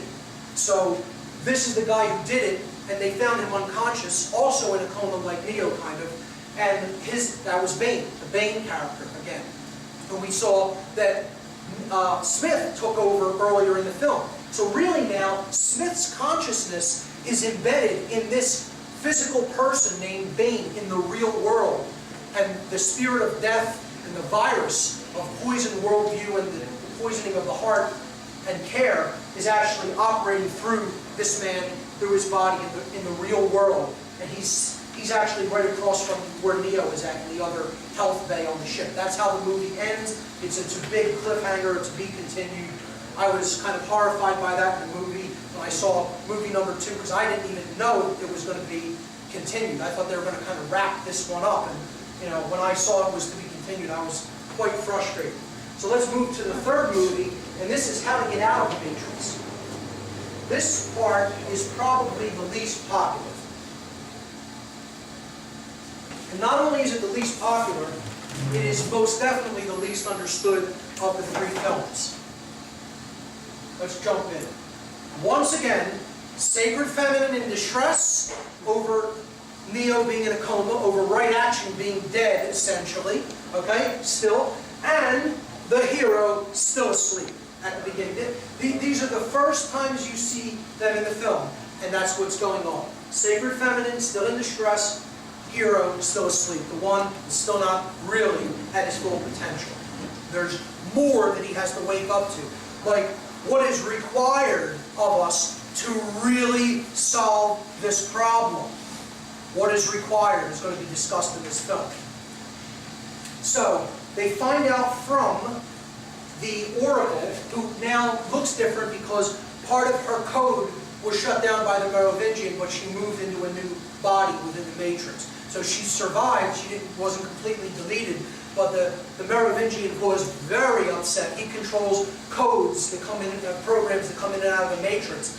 He was very upset that she helped the main characters to get the Keymaker, because he did not want the Keymaker released. So we learn from the Oracle that Neo is trapped in a place in his mind that is between the real world and the machine world. So he's not fully in the Matrix, but he's not in the real world either. He's somewhere in between. And that this construct is controlled by a program known as the Train Man, who you see here, the Train Man. All right? And he works for the Merovingian and follows his orders. So they want to lead a rescue mission into this, into the Matrix, to go back to the Merovingian and try to convince him to release Neo from this construct controlled by the Train Man. This is described as a black market of sorts for programs. Programs can make deals with the Merovingian, smuggle code in and out of the Matrix. One of the programs wants to get his daughter out of the Matrix because he says he loves her. And Neo finds that so hard to believe. A program can love. And I think what that's representing is that even the agents of the Matrix, they have their reasons for doing what they're doing. These are ultimately justifications, but they say, well, I have a family, I have bills to pay, I need to continue to do this, someone needs to do it, I can make money doing it, and they believe that nonsense, that this has to continue, this control system, and basically it's showing that they have underlying motivational reasons that could even be related to love and attachment to people within their family and their circles. So finally, with the help of Seraph again, Morpheus and Trinity go into the Matrix to try to make a bargain with the Merovingian. Well, what happens is the Merovingian tells them he wants the eyes of the Oracle because he wants sight of the future. He wants to be all-knowing, which the controllers of this world want to do. They want to see things before it happens. They don't want to play the game of chess, honestly. They want to control every function of the board so that the game is already, they know the outcome of the game before it's even played. That's what a reptilian mindset is all about. It's not about, it doesn't want any surprises. It wants 100% knowledge so that their victory is assured.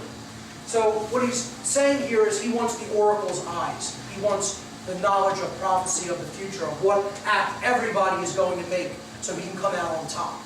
And Trinity finally holds a gun to his head saying, we can all go out here. I'm ready to die. I'll take you out. You can kill all of us. But, I don't really care. So she's saying, I'm willing to lay my life down. And the Merovingian finally does capitulate and releases Neo from the Train Man. Neo then, before they leave the Matrix, wants to go back and see the Oracle. And this conversation is very important to the plot. The Oracle says to Neo, she tells him that the architect told him what he told him because he is incapable of seeing past any choices. Because he doesn't understand choice. He is robotic consciousness. He's machine consciousness. He's left brain only consciousness that is divorced from any right brain intuition. So he doesn't have holistic intelligence. He can't really see the big patterns, the heuristic patterns. He can't see the forest for the trees. He can't even see the choices that are really right before him because he doesn't really understand choice or free will. He is totally deterministic. Okay? He's a machine mind. That's how a machine thinks. He says to him, choices are all variables in an equation. One at a time, linearly, a variable must be solved and countered. And that's how the left brain thinks. He says that's his purpose, to balance the equation, to make sense of reality and order and, make constructs out of things. Okay? And Neo says, what's your purpose? And she says, to unbalance it. Because she's the right brain aspect. She's the chaotic aspect. She's the intuitive aspect. She's the part that thinks heuristically and big picture thinking. All right? She can see intuitively into the future. She's non-linear time-based thinking, not time-bound awareness. So her purpose is to unbalance that left brain side, to bring balance to it, in other words. The Oracle then says, I see the end coming, the darkness spreading. I see death. And she's referring to Smith, this spreading of this virus within the entire world, within the matrix. She says, you are all that stands in his way. Very soon he's going to have the power to destroy this world. But I believe he won't stop there. He can't. He won't stop until there's nothing left. Okay, so the desire to control death, the destruction of the heart energy, doesn't want to stop. This darkness wants to infest everything until it has consumed everything. Then Neo says, what is he? Referring to Smith. And she says, he is your opposite, your negative. Because Neo represents light and the will for freedom. And Smith represents death, decay, entropy, darkness, and the will to enslave. Okay? So she says, he is the result of the equation trying to balance itself out. So Smith finally comes into the Oracle and assimilates her, gaining her eyes. So now death, entropy, decay, actually has the vision and the foresight that it needs to move forward to really infest everything. So since we're talking about what these different programs within the matrix represent, I made this chart that breaks it all down. The architect of the matrix is the human ego, run amok, totally gone out of control, not checked whatsoever. And that's what's putting us deeper and deeper into the control system. He is left brain dominance, pure left brain, as I've been talking about. He is also the R complex, because when we're in a left brain form of imbalance, the executive command functions all get shunted and get rooted within the R complex, which is our base brain, our reptile mind. And that's why controllers all act like reptiles. It's all about me, what I can get, what I can hoard, and screw everybody else. Okay? It's about the desire for control. That's the architect of the matrix. That's what got us into this mess. It is the deterministic aspect of creation. I would say it's the deterministic aspect of thinking, really. All right? It's determinism is what the architect represents. No wavering, no free will, no choice. Hard-line approach. Okay? The oracle represents the human intuition. She is right brain dominance. So you could look at that as New Age beliefs that don't include the negative or are way outside time-bound awareness. But there's not really balance there either. Okay? She could be interpreted as the midbrain or the limbic brain, the limbic system. She represents prophecies, seers, New Age belief systems. And she is the randomness aspect, the non-linear, non-time-bound aspect of ourselves, our mind. The Merovingian, again, he represents the dark occultist, the satanic aspect within creation.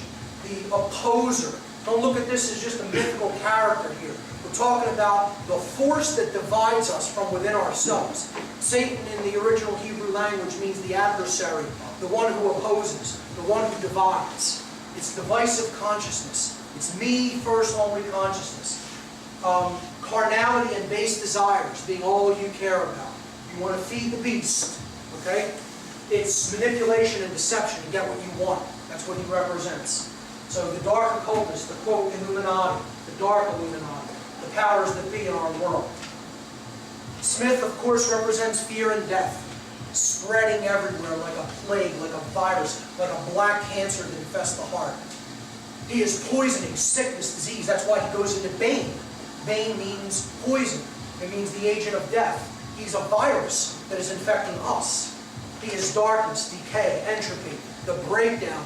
Ultimately, at a grand scale, he's cataclysm, being driven by imbalanced consciousness.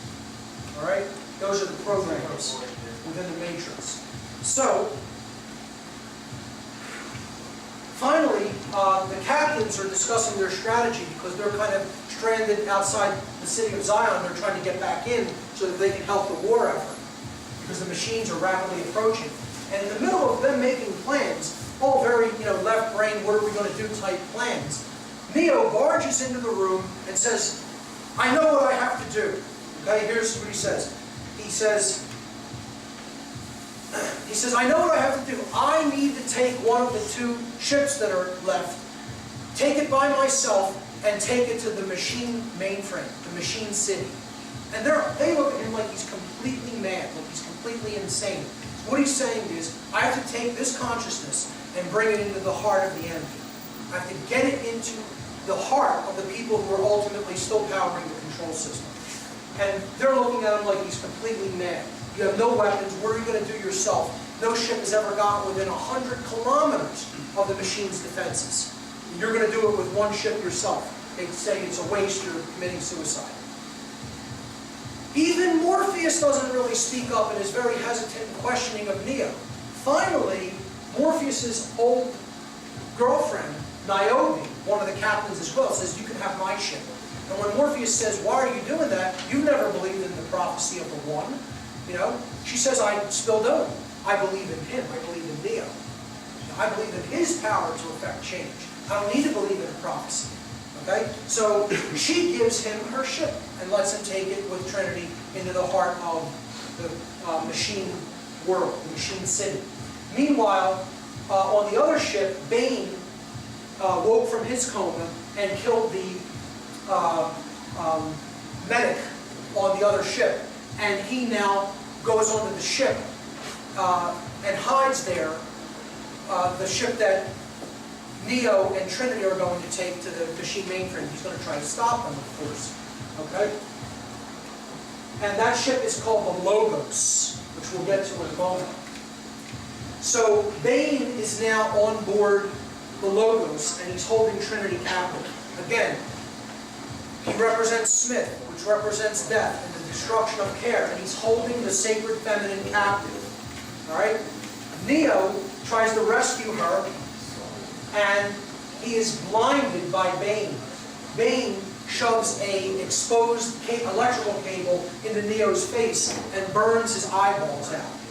Okay? He actually burns away his eyes. So Neo is now blind, and Bane calls him the blind Messiah, because his sight to the physical 5-sense world is now gone. He's not relying anymore on physical senses. He's relying on his spiritual senses. He's relying on higher sight to see the world around him. And he's not just looking at things from a 5-sense perspective. Now, just like he could see the code within the matrix with a higher form of consciousness, he could see the things that are going on in the real world, just as they are. So he sees this, demon consciousness in Bane, which is Smith inhabiting him. It's death inhabiting him. And he finally does dispatch Bane, and they continue on their way to the machine city. Meanwhile, on Zion, the troops are preparing to do battle with the machines. And they're all very hesitant and very nervous because they don't think many of them are going to survive, if any of them at all. So, the battle finally begins when the machine consciousness breaches the defenses of Zion and comes into the city like a swarm of locusts, annihilating everything. Their numbers are too great, and this is suggestive that the numbers of the people who are still totally attached to the system of control in our world, and who will give over all of their energy and their bodies for the perpetuation of that control, are still so overwhelmingly vast that it is like we are literally up against a plague of locusts. Okay, that's what that represents. That so few are woken up to the evil of their actions that they will do the bidding of the machine consciousness full bore, no matter what it means, even if it means the destruction of humanity. So Niobe pilots a ship through the mechanical pipes leading back into the city of Zion, and they explode an electromagnetic pulse weapon, which gives them a little bit of breathing room. It destroys enough machines to give them some breathing room. During the aftermath, there's a conversation between Neo and the council members, and he says that Neo is doing what he believes he must do. In other words, he has found his true purpose. He's doing what he thinks he believes he really needs to be doing. He's doing his work. He now knows that this is what work he needs to do, and he's finally doing it. Meaning, taking that understanding of consciousness and bringing it into the machine world, bringing it into the mind and heart of the people who are still in that diseased level of consciousness, to help to change them. That's what Neo is finally doing, which is what his purpose is. He says, I don't know, Morpheus is saying about Neo, I don't know if he'll reach the machine city. And if he does, I don't know what he can do to save us. But I do know that as long as there is a single breath in his body, he will not give up, and neither can we. And this is the main message of the third movie. That what it's going to take to get us out of this current condition of humanity is sustained willpower, sustained effort, not giving up, not just expecting results quickly, and if they don't happen, then just saying, oh, it didn't work. Sustained willpower is what is required in order to solve this problem. Okay? Let's move on. Neo and Trinity approach the machine city. I wish you could see a little bit clearer in this slide, but there are three main pipes that lead from the power plants that all the people are plugged into, giving their energy, and it's leading to the machine city, which is very far away from the power plants. This represents something very profound. There are three channels. There are three forms of energy that the machine consciousness is feeding on through us. And that is our thoughts, our emotions, and our actions. They feed on mental energy, us giving our thoughts over to their way of thinking and their worldview. Our emotions, they want to wire our emotions up into a ball and have us pump out all negative energy so they can feed on that. And our actions. We give our physical energy over to the machine world, okay, to the control system. There's machines there that are unimaginably enormous, and seemingly what is Neo going to do up against something that powerful? But ultimately he can stop a lot of these machines just by holding up his hand. But so many of them swarm at him that he feels that he's almost overwhelmed. And he says, there are way too many sentinels, I can't beat them. So even with his level of consciousness, there's so many people attached and plugged into this control system, I don't know how we're going to beat them. Finally, he says, we can't beat them head on, so go up, go over them. And this is, again, representative of this concept that's brought out as a motif, going up. They go up into the clouds, above the dark energy. So this is rising up to a higher level of consciousness, and in doing so, you're going over that low consciousness. You are transcending it, and you can actually, work with it from that higher perspective to try to change what's going on down there. So he says, go up, go over them. The sky is the only way. I'm going to wrap it up fairly soon. The Logos then crashes on re-entry into the dark aspects of the atmosphere. This is very symbolic. Logos is a Greek word that means word. The word. Okay? Now, what did we say the most powerful word was? Ultimately, the lost word is no. And that's what this ship represents. It represents saying no, crashing. Saying no, failing. Well, not enough of us say no to the control system, then the word has crashed. The word has been blown apart because we're not saying no, the most powerful word. And that represents the death of care, because Trinity dies when the Logos crashes. So ultimately, not saying no, the refusal to disengage from the desire to control, is the death of the heart. That's what this is saying, symbolically, allegorically. That's when she dies, when finally the Word crashes. Neo says goodbye to Trinity, and now there's only one recourse. Because saying no has failed, now a sacrifice is required. So this is what's going to happen if we don't say no.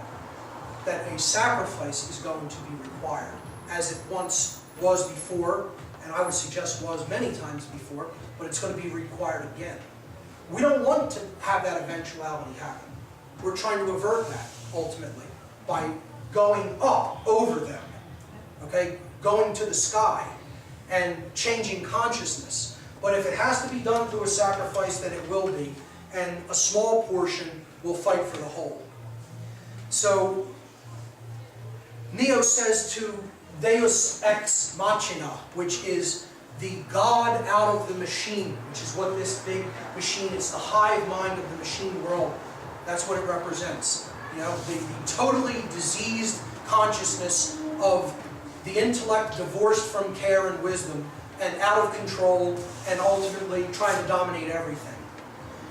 He says to it, the program Smith, this virus, has grown beyond even your control. In other words, death is going to destroy everything. Okay? You're not even going to survive this, you know, to control anything. You're going to have a world of complete annihilation and cataclysm left, you know, that you're going to rule. You're not even going to rule it. You're going to get swept up in that hard cataclysmic outcome.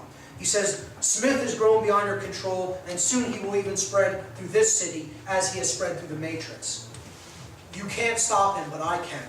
So he tries to make a deal with the machine mind and says, I'll take care of the Smith problem if you will agree to free Zion, not destroy Zion. So the machines ask him, what do you want? And he says, I want peace. Okay, so he's the bringer of peace. He's trying to negotiate a stand-down between the machines and humanity. So the machines plug him into the Matrix through their mainframe, through the machine mainframe. And when they do that, he's going to go in to fight Smith for the machine world, and the machines now stand down in the city of Zion, and no one knows why they're standing down.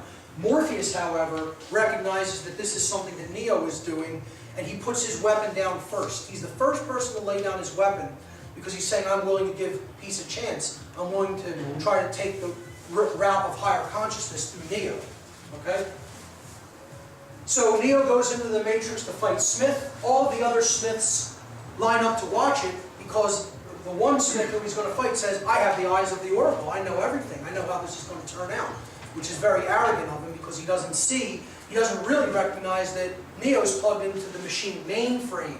So the machines, the mainframe have access to this virus now. What does Smith do? He assimilates people. He goes into them, becomes them. They become him, I should say. Okay? So ultimately, in this fight, what Neo's going to allow to happen is Smith to go into him, so that the machines can locate the virus and eradicate it. All right? And in the middle of the fight, when it's looking totally hopeless for Neo, and Smith drives him from the sky like a meteor, like a comet, into the earth, and opens up a huge crater and a big blast of energy, Neo still gets up. He still gets up for more punishment. And Smith asks him, why? Why get up? Why keep on fighting? You can't win. You can't possibly win. What you're doing is pointless. It is pointless to keep fighting. Why do you persist? And the response that Neo gives is because I choose to. Free will. Sustained willpower. It doesn't matter if the actual physical change isn't even going to be seen in your lifetime. I don't care about that. I'm going to continue fighting evil regardless of what happens, because I choose to, because it's the right thing, and that's what I'm going to spend my energy doing. The end. and it doesn't matter if one single other individual lifts a finger. I'll do that until I can't draw breath. Now, that's how we're going to get out of the matrix. Come up to that level of awareness and consciousness and willpower, and then we'll have a chance. And probably not a minute before. So that's the answer of how to get out of the matrix. It may require sacrifice, even giving everything you have. Then we'll have a chance. So, finally, he allows Smith to absorb him, go into him. And in doing so, since he is still connected to the machine mainframe, now through this act of sacrifice, the machines can locate Smith and exterminate his program. And that's what they do. He is blown up in another shower of immense white light. But this time, when he blows up, all of them blow up, all of the copies. And it blows up in the shape of a cross. Because this is about sacrifice. This is about completely giving of oneself in a messianic act. Okay? An act of willingness to save others. So this brings us to what is the actual character's name in the Matrix world mean. Anderson. Ander, man, son, the Son of Man. He is the Christ figure. He is the Savior figure, the Messianic figure. And when he dies in the Matrix, they show a cross right on his chest, and he's in a shower of golden light. Because he's the Christ consciousness. Neo is the embodiment of Christ consciousness and the willingness to give everything to create a change in the world. That's what he is. And you see the final position that his body ends up with in the machine world, in a position of crucifixion. So that is what Anderson ultimately represents symbolically. In doing this, the machines broker a peace between them and the humans, and the war ends. The war between the machine consciousness and humanity is over. This is announced to the people of Zion. They rejoice that the war is finally over and they can move on with their lives. The final scene is a conversation between the Oracle program, who now comes back into the Matrix. She is resurrected as well, after having been absorbed by Smith, and the architect. And the Oracle character says to the architect, well, the people of Zion are free, but what about the others? What about the people who are still connected to the Matrix, these power plants in the Matrix? She says, what's going to happen to them? The ones that won out. And the architect has brokered a deal because of what Neo has done for the machines by eradicating Smith. See, it's about, he has conquered death.